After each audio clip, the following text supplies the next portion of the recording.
Hi, this is Whitney again with Chez-Nous Homestead.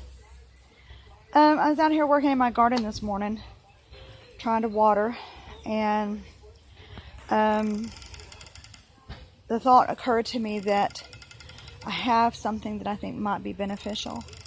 I watch a lot of YouTube videos, and y'all know that I do watch a lot of YouTube videos, and although I really love the videos that I watch, I use the information that is provided through those YouTube videos to do what I do here. And there's all kinds of wonderful information that is provided through some of the other homestead YouTubers out there. And I've been struggling with how to provide better content for my viewers. And if you haven't watched me before, and if you know a little bit about the fact that my husband Trevor and I moved here from Great Britain 3 years ago, and I gardened over there, had a little garden, produced food and stuff, so I have history on gardening, so I'm not totally oblivious to this. But in watching some of the channels and stuff that I watch, I get more information because I live in Missouri, and it's a big joke here that Missouri grows rocks, and trying to grow food, in Missouri is difficult. So I've been working on building soil. I'm going to be working on building a greenhouse, which I hope to have some video out on that too. But what I want to show you today is something that I thought might be beneficial for some people who may be in the same situation that I'm in. Small time farmer, homesteader, whatever you want to call it, with a small garden, just simply trying to produce food for the house, for us. And one of the things that I grow are pole beans. Now, they're called pole beans because they grow up a pole. Pole beans put out tendrils, runners, whatever you want to call them, that if they grab a hold of something, they'll wrap around that, and then they'll grow up some more.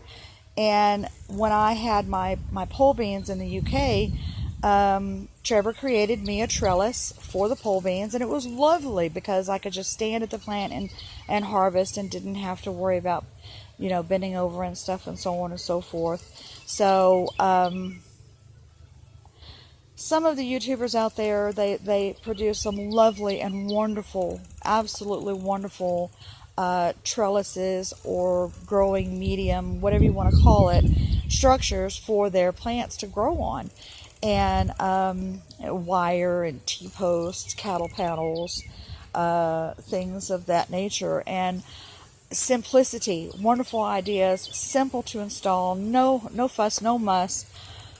But it costs money, and I just don't have. A cattle panel alone costs, I don't know, I think it's like $24, $25 for a 16-foot piece, and that's just not in our budget. So I had to come up with something to make a trellis for my beans to grow in.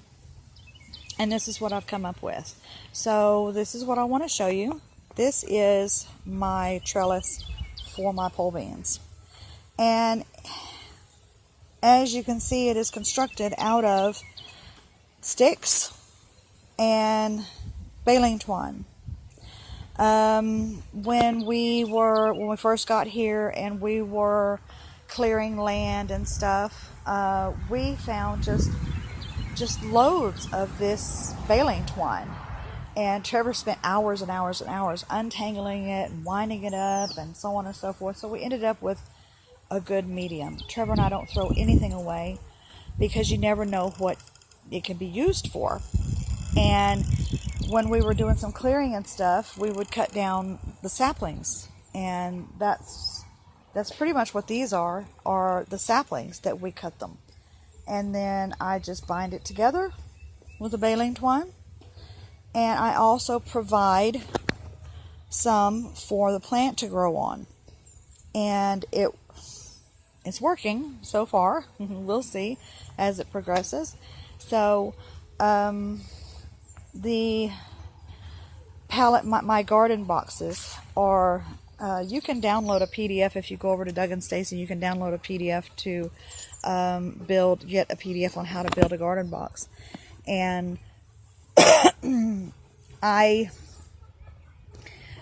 my garden boxes are made out of pallet wood, but they're also made out of actual pallets.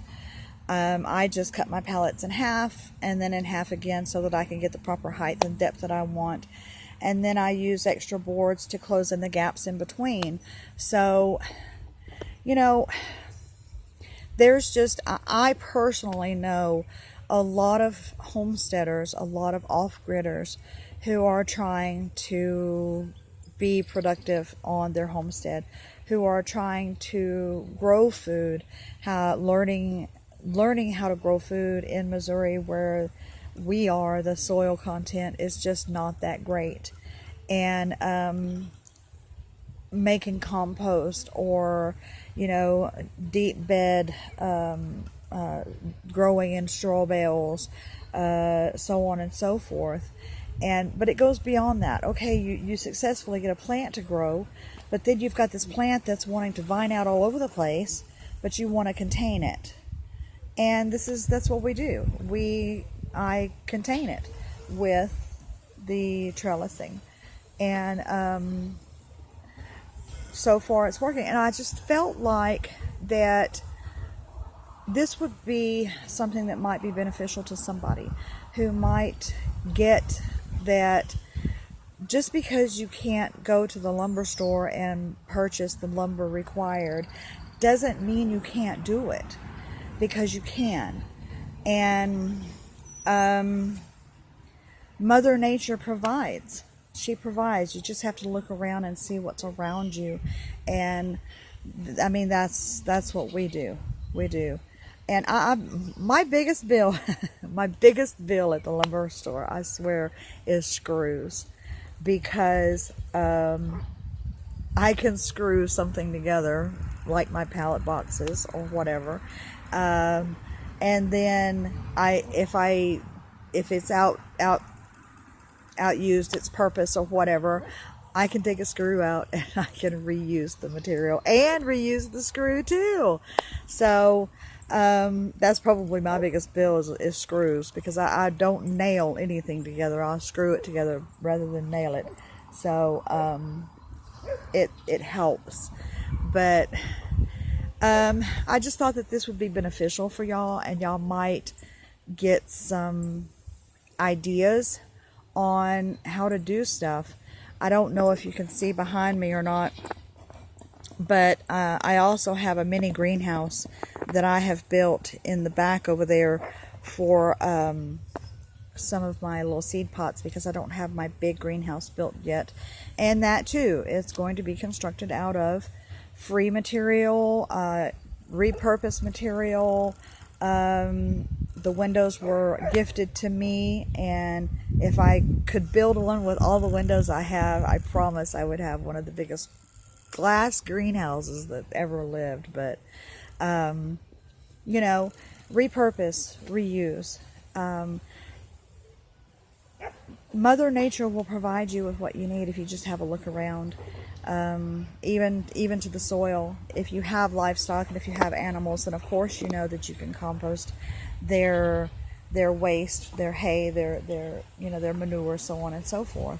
But I thought that this would be beneficial and would help people on limited budgets. And that's the thing, is our budget here is so absolutely limited that there's just not a whole lot of money to go out and purchase something extra. So trellising, as you can see, trellising for runner beans or green beans or pole beans. I've seen people grow strawberries in the side of a pallet. I've seen trellising made out of cattle panels and gorgeous archways with just all kinds of fruit and loofah and birdhouse gourds and wisteria. I mean, just, and it's wonderful. It's great if you can do that. But if you can't, have a look around.